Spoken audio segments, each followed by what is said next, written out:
Hinum einn á landinu en eftir sitja hrikalega skuldir. Vatnajökulsþjóðgarður er nokkuð sem fólk hefur stóð gríðarlega rúti hæstandi við að tóka á Íslandi. Komið þið sæl. Við erum stödd inn á hálendi Íslands í næstum 500 metra hæð yfir sjávarmáli á Möðrudal á Fjöllum. Og hér getum við sagt að sé toppurinn á tilverinu á Íslandi því að það er engin fjölskylda á Íslandi sem er jafn hátt uppi og sú sem býr hér og við ætlum núna að heilsa upp á.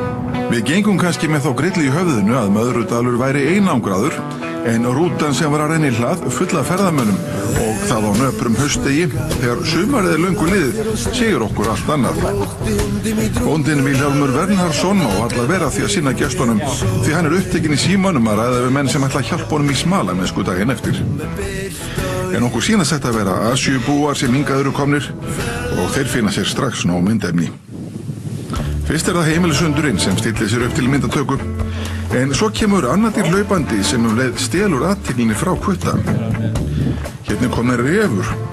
Raunar er þetta yrðlingur sem heimilisfólkið hefur tekið í fóstur og það er rétt eins og hann sé búinn að læra hlutverkið að vera ljósmynda fyrirsæta til að hylla ferðamennina. Hvaðan eru þessir?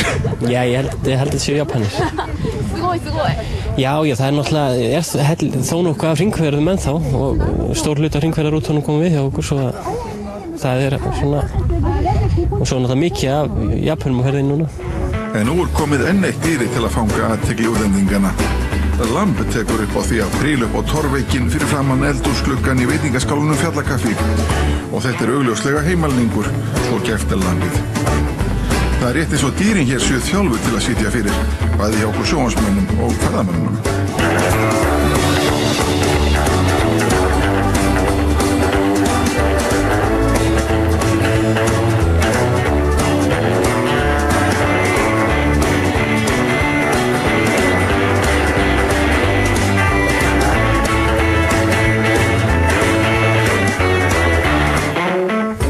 Yrlingurinn er náttúrulega bara við höfum hann hérna heima til þess að hann er fyrir ferðamanni. Þeir hafa mjög gaman að hann og heimalingurinn myndaði mikið líka og hérna útlendingarnir eru mjög hrifnir að það er svona nábílinu við dýrin. Það geta komið og dýrin eru bara laus hérna kringu þau. En það er fleira augnakonfekt sem mætir gestunum. Myndavélarnar beinast að fjallarhingnum og Herðubreið 30 km burtu en engin sveitabær á Íslandi stendur jafn nærri þessari drottningu íslenskra fjalla. Og þegar við spyrjum hversi bæjarfjall Möðrudælinga svarar húsfreyjan Elisabeth Svava Kristjánsdóttir að það sé Herðubreið og það þarfnist ekki útskýringar. Þótt Víðidalsfjöllin séu einnig glæsileg tali Herðubreið fyrir sínu.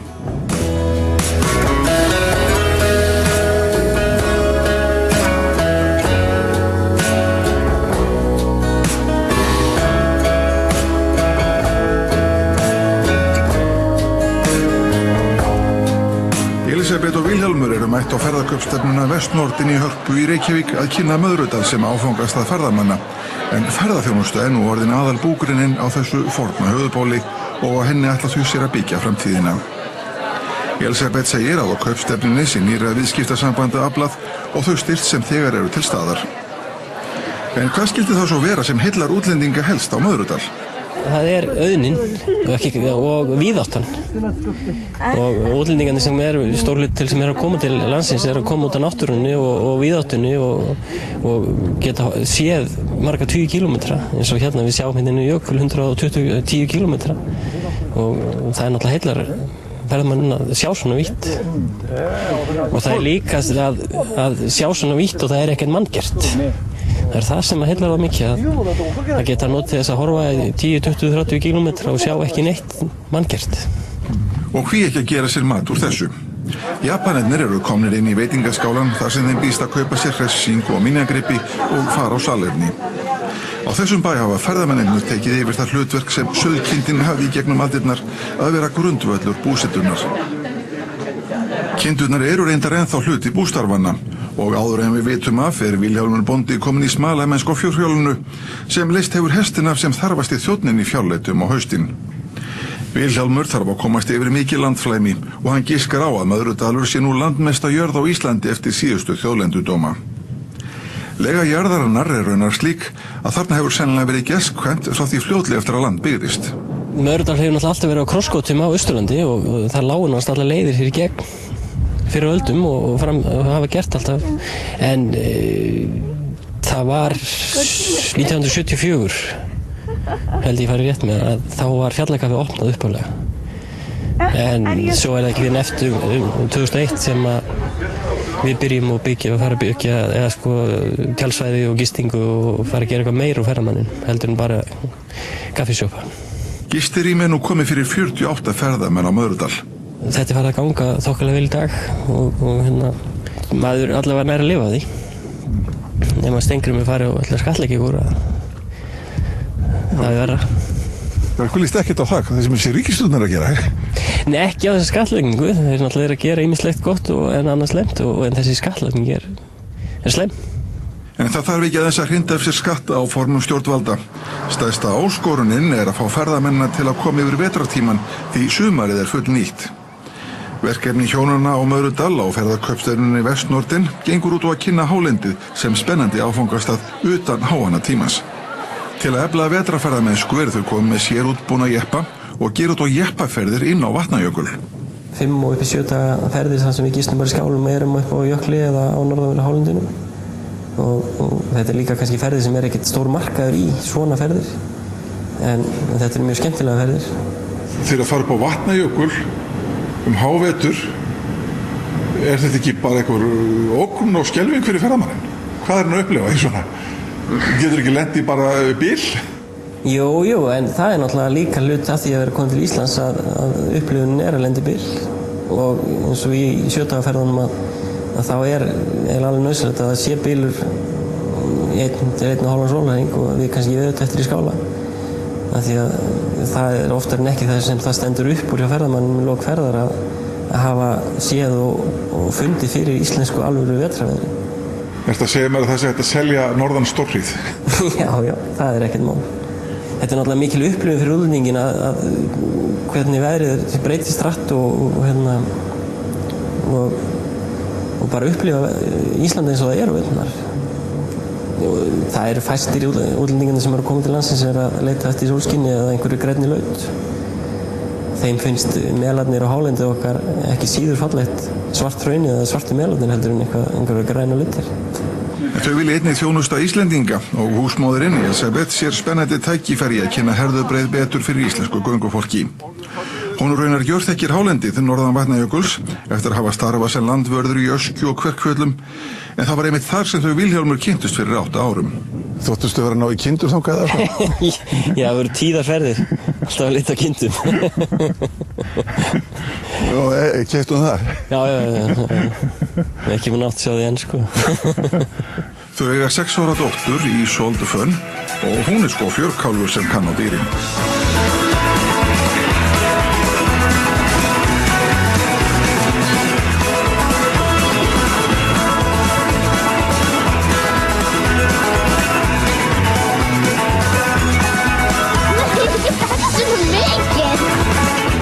Ég sé að dóttirinn, hún alveg nýtur sín í þessum hópi. Já, hún ein að geta hann.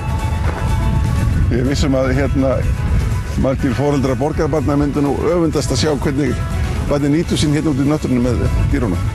Já, hún nýtur sín mjög vel í náttúrunni. Túristunum og sumurinn og skepnunum og veturnar. Jæja, Ísold, hver eru skemmtilegustu dýrin? Geiturnar.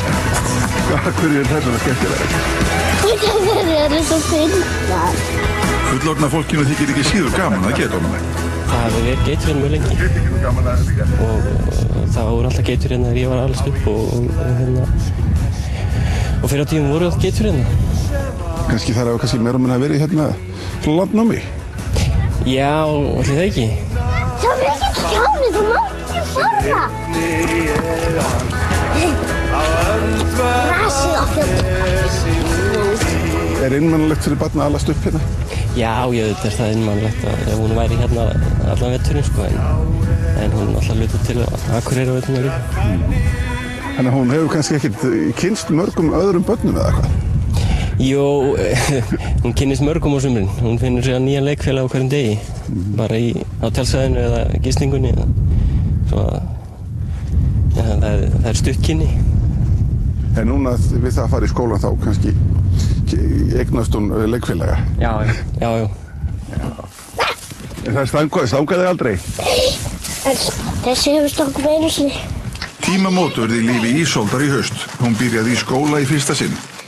Sveitarfélagið bauð upp á skóla á Fljótsdalshéraði að Brúarási í Jökulsárhlíð, en hjónin völdu fremur að halda annað heimili á Akureyri og að dótturinn færi þar í skóla.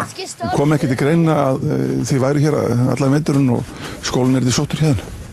Nei, það er á langt. Við náttúrulega erum hér helgar og þær koma heim helgar og svoleiðis, en það er á langt að sækja skóla hérna. Okkar skóli er í rauninni 90 km frá bænum. Það er bara alltaf langt að fara að sækja það, sko. Hefði verið hægt að leysa þetta á einhvern annan hátt? Ég veit það ekki. Það er alltaf styttra í Mývatnssveit að opna fyrir, en það er samt yfir 70 km á báða staði og það er yfir fjallvegi að fara í báða leiðir, svo það er bara langt að fara að keyra 70 km í allavega vetrarveðrum kvölds og morgna með barn í skóla. Og vera að leggja af stað kannski 6 á morgnana til að koma krakkanum í skóla og í vondu veðrum, og það er kannski klukkutími, 1,5–2 tímar ef það er vondu veður að koma krakkanum í skóla. Það er ekki hægt. En er það æskilegur valkostur að þurfa að halda 2 heimili? Það er betri valkostur. Hún betra fyrir barnið og ég heldur betra fyrir okkur líka bara. Að það er þá bara eðlileg skólaganga og það er þá félagslífi líka fyrir hana. Það er svo sem örgulega ekkert spennandi að vera hér yfir veturinn einn með okkur, komin orðin 6 ára og þráir náttúrulega aðra krakka og félagslíf, svo ég held að þetta sé bara fín lausn. Forfeður Vilhjálms hafa setið jörðina frá árinu 1875 og langjafi hans var með yfir 1000 fjár á vetrarfóðrum. Hefðbundinn búskapur hefur nú að mestu lagst af á Hólsfjöllum og Möðrudalsöðrafum og nú aðeins búið á 2 jörðum, Möðrudal og á Grímsstöðum. Er þetta ekki sárt að sjá þetta gerast? Hvernig byggðin hnignar hérna? Jú, þetta er sárt, en þetta er náttúrulega það er náttúrulega erfitt að búa hérna líka að mörgu liti upp á að vera sauðfjárbóndi og það er ekkert auðvelt að vera sauðfjárbóndin í sveitum þar sem heiskapur eru auðveldir og allt aðföng miklu auðveldari. Hvað þá að vera sauðfjárbóndi til fjalla, þó að sé kannski sumarbitin mjög góð en það er sárt, en þetta er náttúrulega bara þróunin. Við myndumst á Grímsstaði, sennilega umdeldustu jörð á Íslandum þessar mundir, þar sem kínverinn Núbó vill reisa lúxushótel. En hvernig líst bóndunum á Möðrudal á að fá Núbó sem næsta nágranna? Ef er rétt að þessu staði, þá líst mér bara vel á það. Það er bara, ef hann ferir þær framkvæmdir og hann sett fyrir skilvið að hann fari þær framkvæmdir sem hann ætla sér og byggir upp þarna flotta þjónustu, að þá get ég ekkert séð þetta öðruvísi fyrir mér, að þetta sé bara mjög stórt tækifæri fyrir svæðið að búa til eitthvað í kringu það, afþreyingu og hann hugsar þetta heilsás og verður óhefn mikið ferðamanni hér allt árið. Svo ef það er rétt eða þessu staðið þá er þetta bara gott fyrir svæðið. Hvernig getur það gott fyrir það? Já, það er náttúrulega leið og kemur þessi ferðamaður inn á svæðið og hann náttúrulega gerir út á mjög efnaða ferðamenn, og þá er þetta búið til eitthvað flott í kringu það, afþreyingu fyrir þessa ferðamenn, af því þeir verða liggja ekkert inn á hóteli og honum allan tíman. Vilhjálmur óttast ekki að hér sé á ferðinni kínverskt samsæri að taka yfir hluta Íslands. Ég er ekkert hræddur við þetta og sérstaklega ekki núna eftir að náttúrulega það hefur verið allt öðruvísi ef hann hefur keypt jörðina. En eins og núna að sveitarfélaginu eru að kaupa jörðina og leigja honum þetta, að þá er hann ekkert, þá þarf hann að leggja allt um sveitarfélagið og ríki hvað hann ætlar að gera, og hann á ekkert, ef það er einhver auðlindir eða vatnsréttindi eða eitthvað, þá er það ekkert í hans eigu. Hann er bara leigulið á þessari jörð. Svo hvað á hann geta gert. Hann sér raunar fyrir sér að vetrarferðamennska geti stóreflst á öllu Norðausturlandi með komu Núbós. Ég held að þetta geti haft mjög víðtæk áhrif, sérstaklega á veturnar. Það náttúrulega nógu ferðamanni hérna á sumrin, en veturnar eru náttúrulega erfiðir.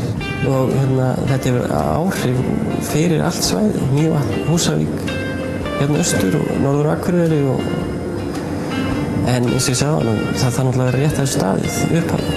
Ég horfi svolítið á það að vetralega séð að þá sé þetta bara mjög gott og þetta sé innspýtning í ferðaþjónustunni á svæðinu.